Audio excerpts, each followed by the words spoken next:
Muito bem. Pessoal, olá, tudo bem? Vamos então hoje acompanhar essa aula de resistência de plantas. É a mesma aula, tá? Tanto para fitoaplicada quanto para patologia florestal. Eu passo uma aula, uma noção geral aí sobre resistência de plantas a doenças. Claro que aqui por uma videoaula eu não vou conseguir passado completamente como se fosse uma aula presencial, né, que a gente usa o quadro, faço gráficos, esquemas, explico, né, na hora, no momento lá, a gente lembra de mais coisas, a gente tem mais tempo, mas aqui, assim, de uma forma compacta, né, de uma forma, assim, mais resumida, tive que resumir o material também, mas espero, é, evidentemente, passar um pouco aí desse conhecimento, desse conteúdo, tá? É um assunto muito mais aprofundado do que vai ser explorado aqui, mas para o nível da graduação aí do pessoal, ainda mais no formato que a gente se propõe aqui de videoaula, eu acho que vai dar para passar algumas coisas, tá? Então, resistência de plantas a doenças, né? Noções.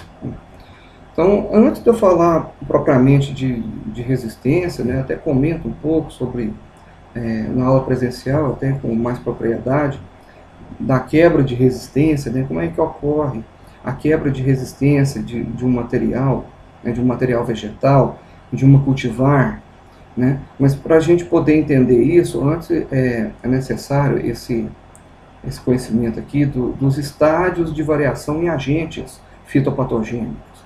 Né? Nós temos aqui a forma specialis para fungos, patovar para bactérias, né? Ou seja, é a especificidade de hospedeiro. Aquele patovar ele é específico para aquela cultura, para aquela família botânica, né, de plantas, aquela forma specialis para aquele tipo de planta, para aquela família botânica. Né? Então, nós temos aqui, né, nas formas especiais, nos patovares, morfologia semelhante, porém fisiologia distinta. Existem várias definições de formas especiais, patovar, isso quando encontra, né, em livros, não são muito eles não são muito de dar essas definições, é um conceito muito amplo, mas se houvesse, né, uma definição, é possível resumir isso aqui em duas coisas. Né? Eu tenho uma população, quando eu tenho duas formas especiais, por exemplo, eu tenho Fusarium oxysporum, formas especiais Fazeli e Fusarium oxysporum, formas especiais Vasinfectum. Todos dois são Fusarium oxysporum. Então, morfologia semelhante. Mas eles são formas especiais diferentes. Um é Fazeli, ataca feijão, e um é Vasinfectum, ataca algodão. Então a fisiologia é distinta. Né? Eu tenho duas populações de Fusarium oxysporum, que é a rigor, ao microscópio óptico, na medida em que eu vejo isso, a microscopia de luz, eu não consigo realizar diferenciação nenhuma entre essas populações, entre esses materiais microbianos. Né? Eu não consigo identificar, não há diferença morfológica de seus conídeos, de ultraestrutural que seja, né? Mas a fisiologia é distinta. São duas populações, cada uma adaptada a um caso, cada uma adaptada a uma cultura, a uma família, uma espécie botânica de plantas. Né? E isso, então, ocorre, portanto, com formas especiais, com patovar e também com raças. Né? Raças. Nós temos raças em bactérias, né? As raças de Haustonia, mas até eu costumo comentar, Um grande exemplo aí de raças são com nematóides, né? Você tem Meloidógena incógnita, raça 40, raça 30, 35, 36, raça 40, 41, 42. Então são muitas as raças, né, de Meloidógena incógnita e que atacam, por exemplo, a cultura da soja, né? Então é o mesmo caso, morfologia semelhante e fisiologia distinta, porque essas raças elas atacam cultivares, né? Uma cultivar subsequente, surge uma raça subsequente, né? Então por isso que eu entro nesse conceito aqui de variante, e eu até não escrevi nada, que aqui aí merece um pouco mais de explicação, uma explicação ser mais difícil de entender. Variante, é, dentro de um universo, de uma população, né, de uma raça, existe uma subpopulação que começa a sofrer uma modificação genética, ou seja, essa subpopulação, dentro dessa população maior, é uma futura nova raça, é uma raça nova que vai surgir. Ocorre que essa população menor começa a sofrer modificações, adaptações, e até o momento em que essa população menor ela começa, inclusive, a atacar a planta hospedeira, até então resistente a essa população maior, mas essa população menor ela vai começar a desenvolver novas táticas, novas enzimas, proteínas, enfim, essa pequena população, essa subpopulação, ela se torna uma variante na medida em que ela sofre essas alterações e na medida também em que a sua frequência populacional começa a aumentar e na medida também em que muitas plantas vão começar e vão passar a ser acometidas por essa subpopulação.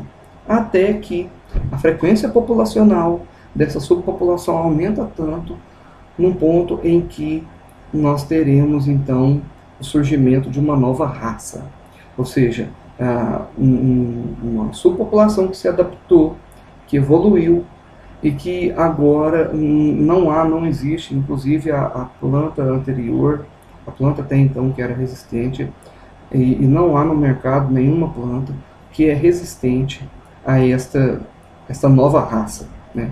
Então, mas isso não é nenhum desastre, não se preocupem, a pesquisa está aí, né, para desenvolver um novo material.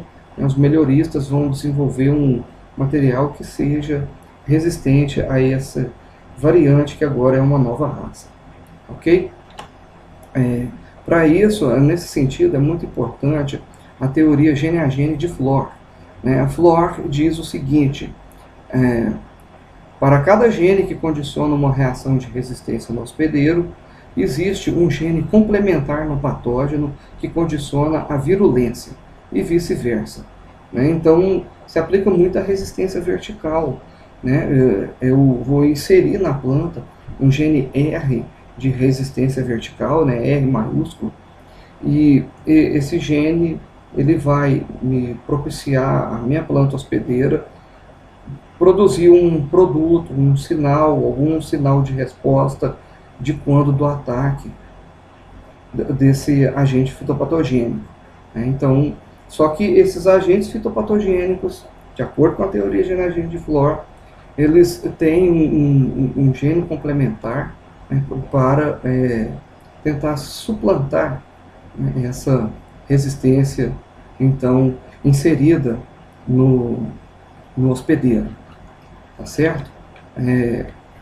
Bom, como eu disse, né, eu gosto muito de conceitos, né, e, portanto, eu aproveito uma parte da aula e passo aqui alguns, né, por exemplo, o conceito de resistência, né, A um primeiro momento, uma pessoa pode imaginar, né, que a planta resistente é aquela que não ocorre doença, né?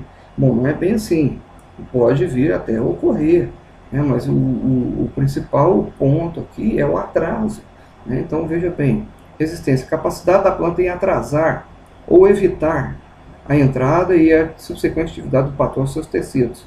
Ela pode evitar, mas até o atraso, nós vamos ver em gráficos mais a seguir, até mesmo o atraso, né, ou seja, o patógeno vai conseguir estabelecer seus tecidos, mas esse atraso já é muito importante do ponto de vista de manejo, tá? Nós vamos ver isso representado em gráfico.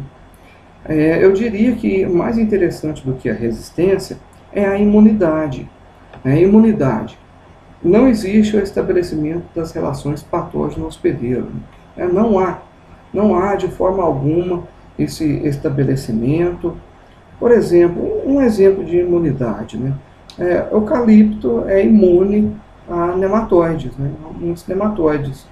O nematóide ele vem andando na solução de solo, ele esbarra ali com o eucalipto, com as raízes, evidentemente, e ele toma outro caminho. Ele não se interessa, não há o estabelecimento dessa relação. Seria um exemplo de imunidade. Eu volto a dizer, o importante, o interessante é que todas as plantas fossem imunes, né? Esse sim, mais interessante, né? Que as plantas fossem imunes, né? E como não são, buscamos então, pelo menos elas sejam resistentes em algum grau, altamente resistente, medianamente resistente, melhor do que nada, né? Suscetibilidade. Quando o patógeno é mais eficiente que os mecanismos de defesa da planta. A planta também ela não vai ficar ali quieta, né, deixando o patógeno destruir os seus tecidos. É isso? A planta ela vai, é claro, lançar mão de mecanismos, né, de defesa, desde seus mecanismos estruturais, tricomas, camada de lignina mais espessa, epiderme dura, camada dura de lignina, da epiderme da planta, né? Ela tem seus mecanismos estruturais, os bioquímicos, né? Quando o patógeno entra, ela lança produtos, lança toxinas para matar os patógenos, né? As estruturas do patógeno. Então a planta ela tem o seu mecanismo, mas a planta, muitas das vezes, esses mecanismos não são suficientes, o patógeno consegue superar esses mecanismos, e daí então é quando nós dizemos que a planta é suscetível a esses patógenos. Tolerância a planta suporta o ataque do patógeno sem que ocorra danos significativos em sua produção. Isso ocorre muito, por exemplo, na cultura do feijoeiro. O feijoeiro é uma cultura, por ela ter um crescimento vegetativo muito proeminente, ela, mesmo com a perda de tecido foliar, pelo ataque de alguns fitopatógenos, é uma cultura que tolera ataque de patógenos, justamente devido a esse crescimento vegetativo muito proeminente. Então a planta ela consegue se recuperar, né? Consegue uma recuperação de seus tecidos, né? E ela consegue completar o seu ciclo, consegue sobreviver sem que ocorra então danos significativos na sua produção, né? Eu costumo dizer um outro conceito de tolerância: a planta produz mesmo na doença, né? Mesmo na doença a planta consegue produzir. Bom, isso é bom? Nem tanto. Você insistir muito na tolerância, em cultivares tolerantes, há um resultado, né, de produção, de produtividade, mas esses inóculos ocorrem, vão ocorrer, vão aumentar, e chega um momento em que essa corda estoura, né? Então não é de todo momento que você vai insistir bastante com os materiais tolerantes, tá? Cuidado, né? Tem que ter aí um certo cuidado com esses conceitos, por isso que eu gosto de passar esses conceitos. é, São teóricos, mas tem uma aplicação prática enorme, tá certo? Até chegarmos aqui na classificação epidemiológica da resistência, eu evitei passar esse tema na aula de epidemiologia, que eu achei que ele cabe mais aqui, né, onde nós vamos ver aqui então os conceitos de resistência horizontal e resistência vertical. Como você já está vendo aí, né, pode ver aqui na primeira dica, né, eu acho que você começa a entender. A resistência horizontal ela é poligênica, ou seja, são muitos genes envolvidos, tá, para que esse material tenha resistência horizontal. Resistência vertical é monogênica, então apenas um gene está envolvido nesse processo de resistência. Bom, por que disso? Está relacionado ao gráfico. Veja bem, veja esses dois gráficos. Eu tenho aqui à esquerda o gráfico de resistência horizontal, de resistência vertical, perdão, e à direita o gráfico de resistência horizontal. Na resistência vertical, eu tenho a seguinte situação. Eu tenho raças, né, do patógeno, aqui do ambiente, e só que eu tenho um material que eu inseri aqui um gene R3 maiúsculo de resistência vertical, obviamente, para exercer então resistência sobre esse gene do patógeno. Então, eu tenho aqui um material que ele tem um nível de resistência altíssimo para a raça R3. Mas seria um gene de resistência vertical que responde para essa raça e permite, portanto, que a planta tenha um alto nível de resistência. Para as outras raças eu não tenho isso, tá? O nível de resistência não há. Vamos supor que no solo, vamos supor que seja um patógeno habitante do solo. Naquele solo em questão, eu fiz um estudo e eu cheguei à conclusão que a predominância existe bastante nesse solo, a raça 3. Então, eu lanço mão de um material com resistência vertical, direcionada para essa raça do patógeno, e eu vou ter, então, uma grande expectativa de sucesso. Eu teria um grande sucesso. Na resistência horizontal é diferente. Eu tenho para todas as raças, raça 1, 2, 3 e 4, para todas as raças do patógeno, eu tenho um gene com um certo nível de resistência, porém um nível não tão alto como a gente observava aqui na resistência vertical. São níveis parciais, né, 40, 45, 42, 41, são níveis parciais. Eu tenho para todas as raças do patógeno. Vai que eu não conheço, né, eu não sei que raça que ocorre na minha área, vamos supor que isso não seja possível, então, já que eu não sei, eu lanço mão do material de resistência horizontal, que ele tem resistência para todas as raças, seja qual for a que ocorrer nessa área, porém em menor grau. Por isso que daí deriva, né, do jeito que é aqui o gráfico dessas raças e desses níveis de resistência, é que nós temos que, no primeiro caso, eu vou ter aí então a resistência vertical, né, e aqui seria a resistência horizontal.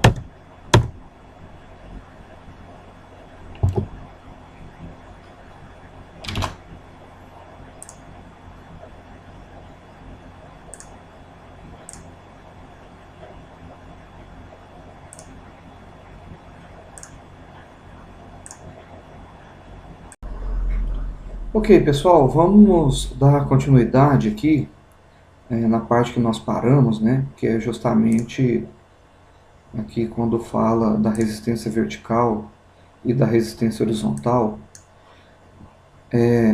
Quando eu estava explicando que elas têm esse nome devido ao comportamento do gráfico, né? Então, como eu disse, a resistência vertical ela é qualitativa e devido a isso você vai ver, né, essa linha, né, ou seja, vertical, e a outra resistência é horizontal, porque traça-se, então, essa linha na horizontal, né, que é capaz de mostrar, né, esse nível de resistência para todas as raças do patógeno, porém em menor grau. E na resistência vertical, essa linha ela traça na vertical porque o nível de resistência ele é muito alto, porém de forma qualitativa, isto é, para apenas uma raça do patógeno, né? Então, nós temos que a resistência horizontal ela é raça inespecífica, ou seja, ela não tem uma especificidade para a raça, né? Ela é para todas as raças. Ela é poligênica, ou seja, são vários genes, né, que estão envolvidos nesse processo. Ela é quantitativa e não qualitativa, né, numa quantidade menor, porém para todas, e por isso também ela é considerada durável, ou pelo menos mais durável.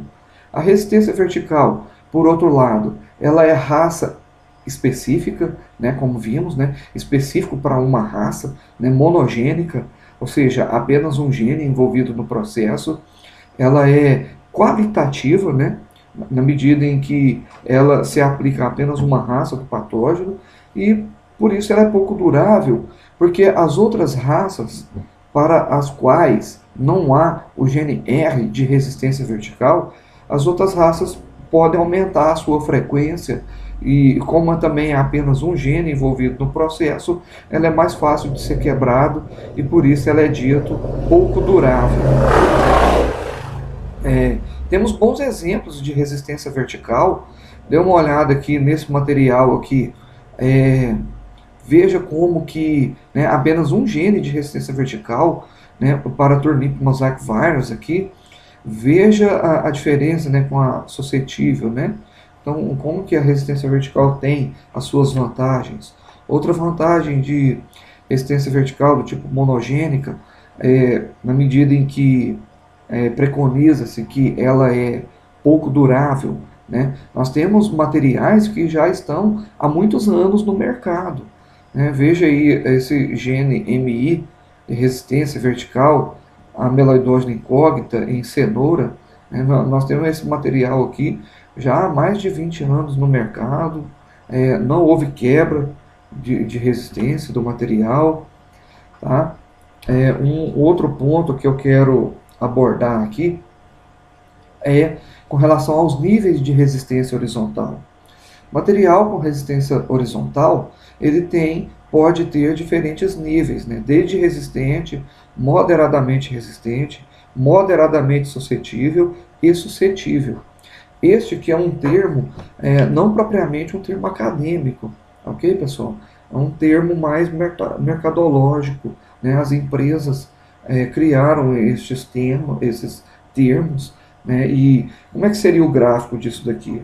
Bom, resistente, né? Você teria que a resistência horizontal em menor grau para todas, né, raças do patógeno, como já foi explicado, moderadamente resistente para todas as raças do patógeno, porém cai aqui o grau, né, o nível de resistência, moderadamente suscetível cai mais ainda, até, né, como seria um gráfico de um material suscetível, né, seria aqui, né, como você pode ver, um mínimo, né, quase nada, zero, aqui para materiais suscetíveis. Então, o que eu quero voltar a dizer, voltar a explicar aqui, com relação à resistência vertical, naquele conceito em que diz que ela é pouco durável, né? Assim que exposto no agroecossistema um GNR de resistência vertical, logo os patógenos vão se adaptar, né, a este material. Então, quando uma variedade resistente passa a ser suscetível, algo aconteceu não com a variedade, mas com o patógeno, ou seja, o aparecimento de uma nova raça, né, o aparecimento de variantes que vão, então, como eu disse, né, se tornar novas raças, né, e lembra-se da teoria gene a gene de Flor. né? Para cada gene de, de virulência na planta, existe um gene complementar de virulência no patógeno. Ou seja, aquela resistência ela será quebrada. Né?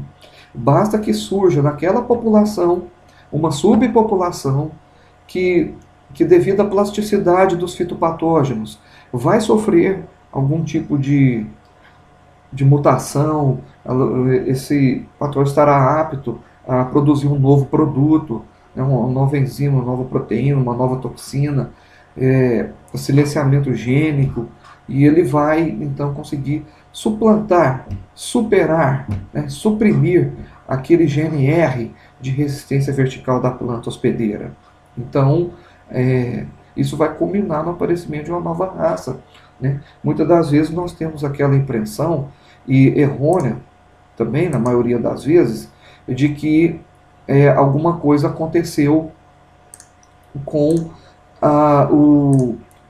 de que alguma coisa aconteceu com a cultivar. Não, não aconteceu nada com a planta. Né? Foi com o fitopatógeno que aconteceu. Surgiu uma nova raça. Né? Muito bem, pessoal. Eu voltei aqui a bolinha, né? Porque ela estava travando os slides anteriores. Pois bem. Tá. Aqui eu queria explicar para vocês como é que age na curva de progresso das doenças a resistência vertical. Tá? Então, nós temos dito que a resistência vertical age no inóculo inicial, né, no atraso da epidemia. Lembre-se do conceito de resistência que eu falei mais atrás, lá nos primeiros slides.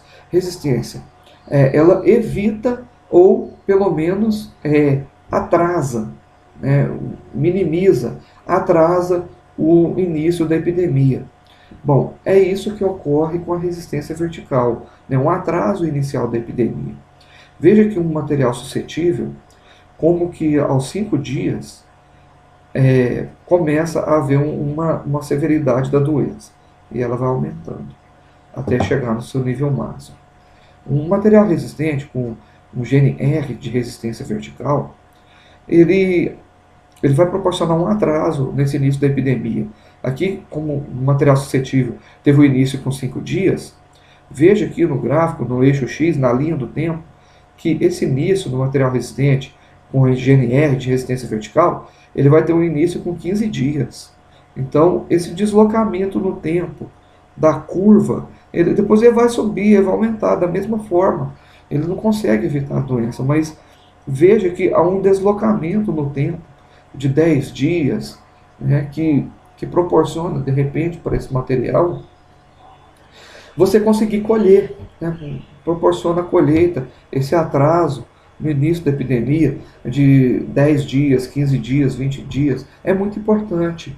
Então, por isso que na resistência vertical ocorre a doença? Ocorre. A curva de progresso das doenças é a mesma? Sim, é a mesma. Mas há, portanto, um atraso inicial dessa epidemia, e esse atraso ele é muito importante. Na resistência horizontal, eu coloquei aqui essa curva C. Então, eu mantive, tá, a curva A, que é do material suscetível, curva B, material que porta resistência vertical, e a C, que é o material que porta resistência horizontal. Na resistência horizontal, então, nós dizemos que ele proporciona uma redução na taxa do desenvolvimento da doença, a taxa de progresso das doenças. Não há um atraso inicial. O material C, ele começa também, assim como o material A. Mas você vê que a curva ela é mais deitada, ela não sobe tanto, não tem aquele crescimento exponencial da doença, como aqui proporcionado pelo material A e o material B. Aqui no material C, que é o material de resistência horizontal, você pode ver que inclusive ele não chega, né, ali no máximo da doença, ele não chega ali no teto. Né? Você pode ver que ele cresce e ele para por aqui. Então, a resistência horizontal, ela diminui, ela proporciona uma redução na taxa do desenvolvimento da doença. Tá? E se eu unir as duas, né, que seria o fantástico, reunir resistência horizontal mais resistência vertical. Então, eu teria atraso no início da epidemia, aliado a uma redução da taxa de progresso da doença. Seria a curva D.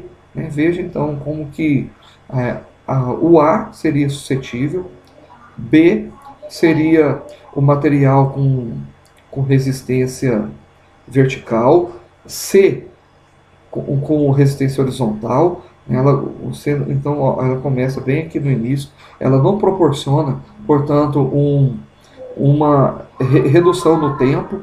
E aqui o material D, né, que seria a união dos dois. Resistência horizontal, mas resistência vertical. Então, houve aqui uma redução da taxa de progresso da doença, né, um deitamento da curva, vou assim dizer, tá?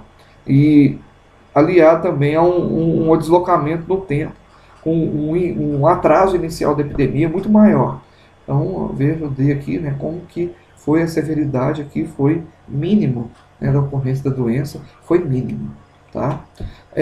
Existem algumas estratégias, outras estratégias de uso, né, e eu vou focar aqui no uso da resistência vertical monogênica, que é, por exemplo, o piramidamento de genes. Né? Ao invés de colocar só um gene R de resistência vertical, você pode colocar mais, pode colocar alguns, né? R1, R2, R3, no universo de 10 raças, eu conseguiria colocar, através dessa estratégia de piramidamento de genes, colocar um gene para R1, R2, R3, para algumas raças do patógeno. Isso é possível de ser feito. Outra estratégia também utilizada é a de rotação de genes. Né?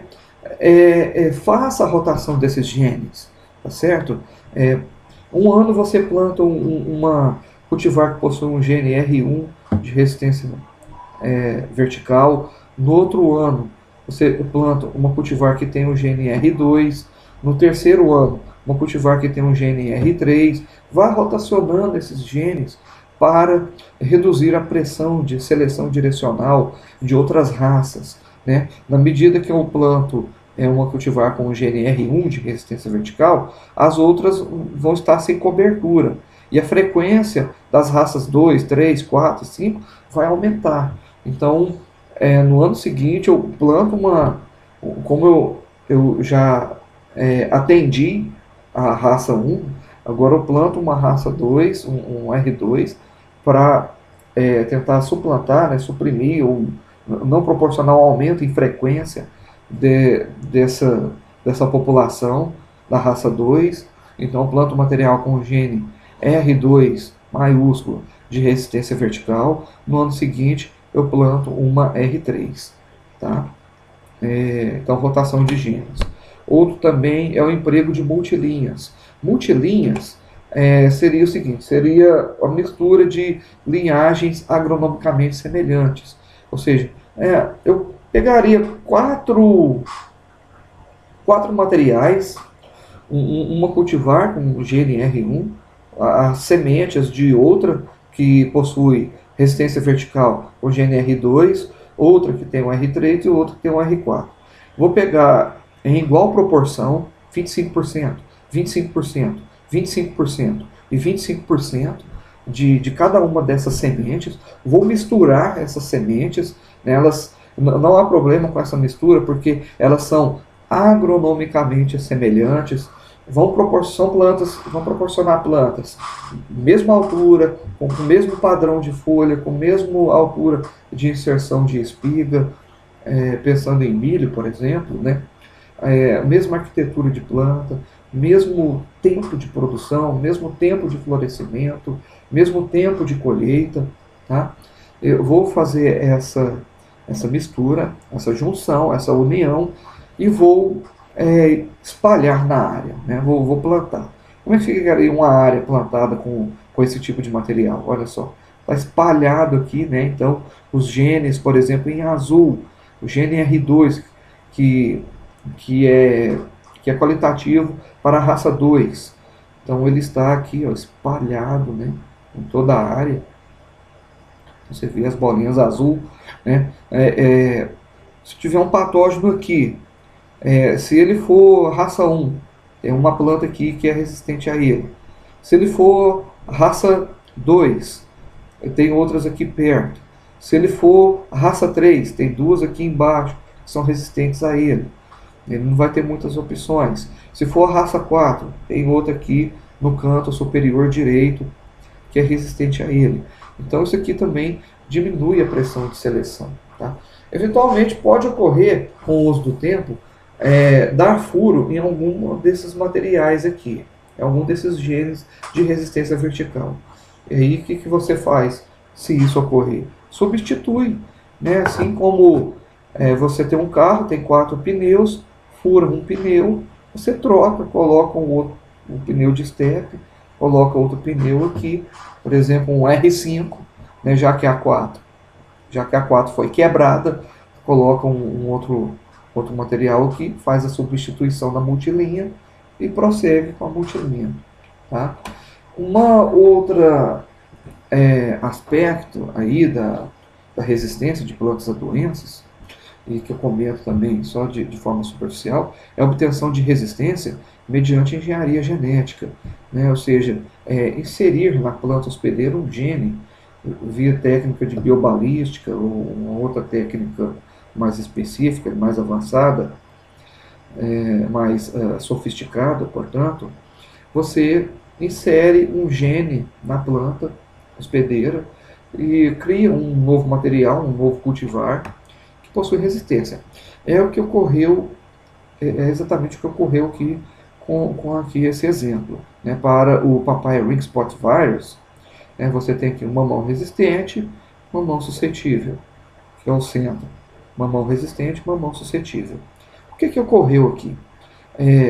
Colocou-se aqui na planta um gene do vírus que produz capa proteica e que faz, portanto, o aprisionamento do material genético desse vírus. Quando o vírus entra na planta, ele libera a sua capa proteica, né, porque o material genético do vírus ele tem uma capa proteica, ele libera essa capa para expor o seu material genético para que esse material genético, que pode ser um vírus de DNA ou RNA, para que esse vírus, então, através do seu material genético, para que ele prossiga com as infecções. Ok. Foi muito interessante essa técnica, porque a planta, né, foi gerido um gene do vírus no genoma da planta, onde a planta produz capas. E na medida em que esse vírus entra dentro da planta, ele perde a sua capa proteica, expõe seu material genético, antes que ele comece a ser lido, a ser replicado, etc., seus mecanismos normais para incitar infecções na planta, ele é imediatamente, novamente, aprisionado, encapsidado por capa proteica que é produzida pelo genoma da própria planta. Certo, pessoal? Então, muito interessante esse exemplo, né? Existem vários, existem outros. Então, eu finalizo essa aula com a seguinte frase: o homem estará sempre na busca de variedades resistentes devido à plasticidade dos fitopatógenos. Isto é, na medida em que se lança um material resistente, patógeno sofre mutação, patógeno é plástico, ele se adapta, ele consegue, surgem variantes a partir daquela população, surgem subpopulações, surgem novas raças a partir daquela subpopulação. Então, portanto, surgem variantes, surgem novas raças que vão suprimir, suplantar aquele material resistente. Mas o homem é trabalhador, né? Os melhoristas lançam novas variedades, novas cultivares resistentes, que vão, portanto, superar os mecanismos de ataque dessas novas raças de patógeno que então surgiram. Só que a partir dessas novas raças vai surgir outras variantes e assim o ciclo ele sem fim. né? Então, eu vou deixar aqui como leitura obrigatória aqui esse material aqui, ó, Controle Genético de Doenças de Plantas, tá? Do Micheref, material rapidinho, leitura, tá? 10 páginas, tá lá disponível no site do LabFito. Esse PDF, ele é gratuito para download, lá no site do LabFito. Ok, pessoal. Então eu agradeço a atenção de vocês, né, até então, e um abraço a todos.